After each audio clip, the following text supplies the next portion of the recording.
নমস্কাৰ আজিৰ ভিডিঅ'টো এটা বহুত ইন্টাৰেষ্টিং ভিডিঅ' আপোনালোকৰ বাবে কাৰণ আজি আপোনালোকক দেখুৱাব লৈছোঁ যে কি ধৰণে আপুনি অতি সহজে আপোনাৰ দৰে দেখাত একে বা সিমিলাৰিটি থকা মানুহ আপুনি নিজৰ মোবাইলতে চেক কৰিব পাৰে কাৰণ পৃথিৱীৰ বিভিন্ন প্ৰান্তত তেনেকুৱা মানুহ থাকিব পাৰে নিশ্চয় প্ৰথমতে আপুনি গুগল ক্ৰম ব্ৰাউজাৰ ওপেন কৰি ল'ব আৰু গুগল ক্ৰম ব্ৰাউজাৰ ওপেন কৰি আপুনি সাৰ্চ কৰিব ফেস চেক আইডি বুলি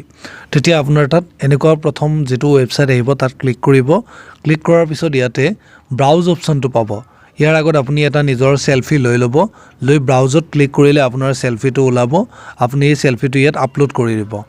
আপলোড কৰাৰ পাছত এনেকুৱা ধৰণে শো কৰিব এতে তলত যেটো সাৰ্চ ইন্টাৰনেট বাই ফেস বুলি অপচনটো আছে ইয়াত ক্লিক কৰিব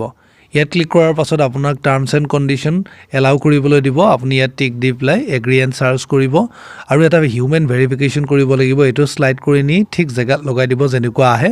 আৰু আপুনি সাৰ্চ কৰি দিব তেতিয়া আপোনাৰ সন্মুখত যিমান বিলাক ইন্টাৰনেট ইউজ কৰা আপোনাৰ দৰে লিখিবলৈ একে ব্যক্তি আছে সকলোৰে ছবি আপোনাৰ সন্মুখত আহি যাব